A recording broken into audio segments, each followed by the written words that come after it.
کیا فائدہ ہے شاہمیر تمہاری بہادری کا جب تم اپنی بیوی کو ہی حفاظت نہیں دے سکے؟ اسے خود پر غصہ آ رہا تھا۔ میری جان، کہاں کچھ تو کلو دو، چھوڑ دو جس سے میں تم تک پہنچ سکوں۔ اے اللہ، مجھے راستہ دکھا دے۔ میں نہیں اس لڑکی کو کھو سکتا۔ اس کی آبرو کی حفاظت کرنا۔ تو چاہے تو اس کے بدلے میری جان لے لے، مگر اس کی حفاظت کرنا میرے رب۔ وہ ویران دل کے ساتھ سوچتا ہوا اپنے رب سے دعائیں کر رہا تھا، پاگلوں کی طرح گاڑی کو سڑکوں پر بھگاتے ہوئے سارے کلو اپنے دماغ میں اکٹھے کیے جا رہا تھا۔ وہ دبی دبی سسکیاں لے کر رو رہی تھی۔ وہ کانپتے ہوئے وجود سے اسے دیکھ رہی تھی۔ وہ آہستہ آہستہ آہستہ اس کے قریب آتا جا رہا تھا۔ میرا کی ڈھڑ سے جان نکل رہی تھی۔ وہ موٹا تازہ چوہا اپنی مونچھوں کو لاتے ہوئے اس کے قریب آ کر کھڑا ہوا اسے بڑے غور سے دیکھ رہا تھا۔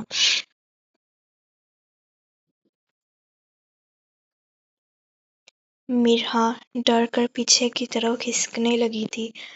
آ آ آ او درد کی شدت سے اس منہ پر ٹیپ ہونے کے باوجود بھی اس کے منہ دبی دبی آوازیں باہر کوئی سن کر غور کرنے لگا۔ ڈاکٹر، میرے بیٹے کو کچھ ہوا تو میں تمہاری جان لے لوں گا۔ سالار سائیکل پاگلوں کی طرح ڈاکٹر کے سامنے چیختے ہوئے اپنے اکلوتے بیٹے کی زندگی بچانے کے لیے لڑ رہا تھا۔ سب لوگ اس شخص کی بے بسی دیکھ رہے تھے۔ سالار سائیکل کی جان بستی تھی اپنے بچوں میں۔ وہ دنیا کا سب سے گندا انسان تھا، مگر اپنی اولاد کو بہت زیادہ پیار کرتا تھا۔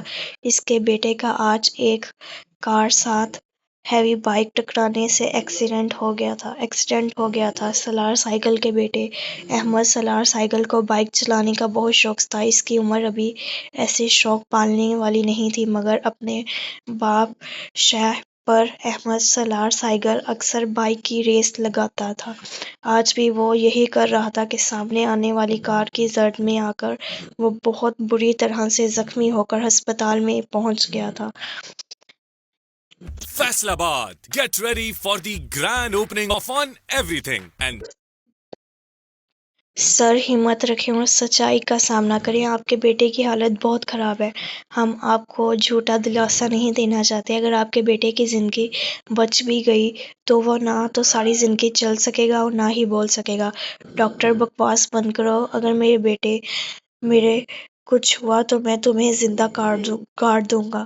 جتنا پیسہ لگتا ہے لگاؤ، مگر میرے بیٹے کو پہلے جیسا کرو۔ وہ اپنے سینسز میں نہیں تھا۔ سالار صبر کریں اور اس رب کے سامنے پیش ہو کر اپنے گناہوں کی معافی مانگیں۔ شاید خدا آپ کو معاف کر دے اور ہمارے بیٹے کی جان بچ جائے۔ اس بیوی جو اس بالکل پاس ہی بیٹھی ہوئی تھی، ڈاکٹر کے جانے کے بعد وہ اس کی پیٹھ تھپاتے ہوئے بولی تھی۔ سالار نے ایک اٹھ کر روتی ہوئی سرخ آنکھ سے اپنی بیوی کی جانب دیکھا تھا۔ آج پہلی بار اسے اپنی بیوی کی بات پر غصہ نہیں آیا تھا۔ اس کے اندر کے انسان نے اسے جھنجھوڑتے ہوئے کہا کہ اس کی بیوی صحیح بول رہی ہے۔ وہ وضو کر کے جائے نماز پر ہاتھ باندھے کھڑا اللہ سے توبہ کر رہا تھا۔ اسے خود یاد نہیں تھا کہ آخری بار اس نے نماز کب پڑھی تھی۔ جب سے ہوش سنبھالا تھا گناہ ہی گناہ کرتا رہا۔ وکالت پاس کی تو اسے پیشے کو صحیح طرح استعمال ہی نہیں کیا۔ پیسے کے نشے میں صحیح اور غلط کا فرق مٹا کر بس پیسے کے پیچھے لگا انسان سے جانور بن گیا۔ آج اپنے بیٹے کی زندگی مانگتے ہوئے وہ اپنے گناہوں پر بہت شرمندہ تھا۔ اللہ کب کسی گنہگار بندے کو سیدھے راستے پر گامزن کر دے کسی کو نہیں پتہ ہوتا۔ آج وہ اپنے ہر عمل کی اپنے رب سے معافی مانگ رہا تھا۔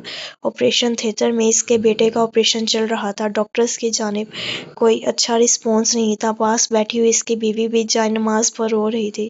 وہ جانتی تھی کہ آج اس کے شوہر کے گناہوں کی سزا ان کی اولاد کو مل رہی ہے۔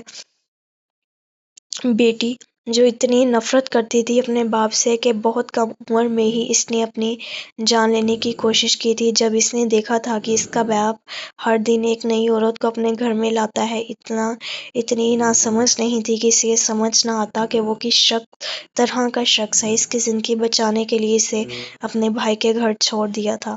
وہ اپنا گھر ہوتے ہوئے بھی نہیں آتی تھی، اور بیٹا جو زندگی اور موت کے بیچ میں جھول رہا تھا۔ یہ سب اس شخص کے گناہوں کی سزا سزا تھی جس کو اس بچے اور اس کی بیوی بھگت رہے تھے۔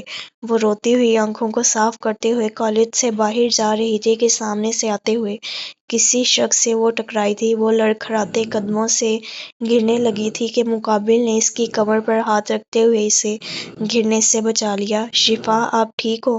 نیو پروفیسر کی بھاری مردانہ آواز سے شفا نے اپنی آنکھوں کو صاف کرتے ہوئے خود کو سنبھالتے ہوئے پیچھے کیا تھا۔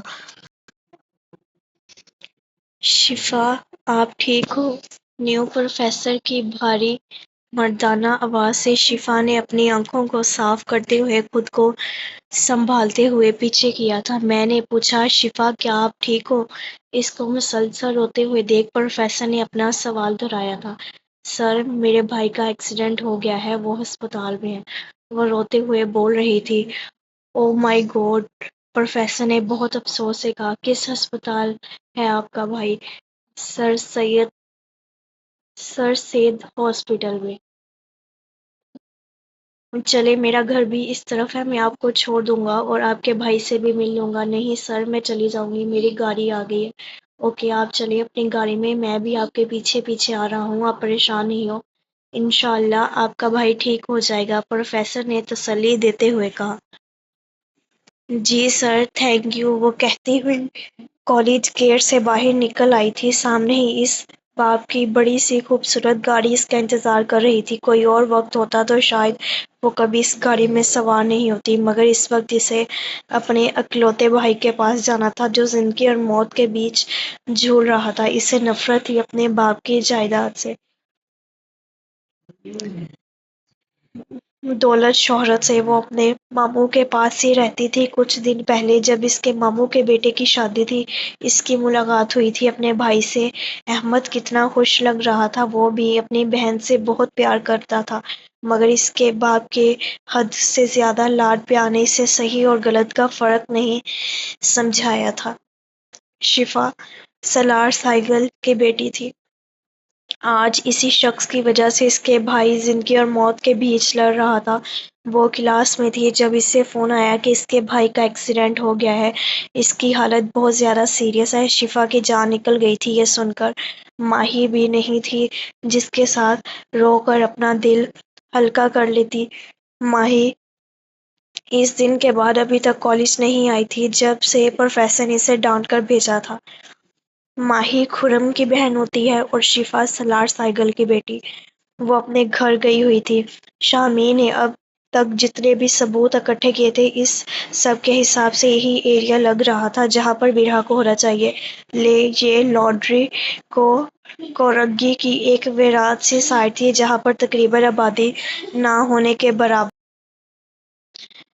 پاس سے ریلوے کی پٹری کچھ ہی دور پر تھی۔ شامیر سے جب اس آدمی نے فون پر بات کی تھی تو شامیر نے سنی تھی پیچھے سے آتی ہوئی ریلوے کی آواز، اور جب دوبارہ کال کی تو اس وقت دور کہیں سے کسی مسجد میں اعلان ہو رہا تھا۔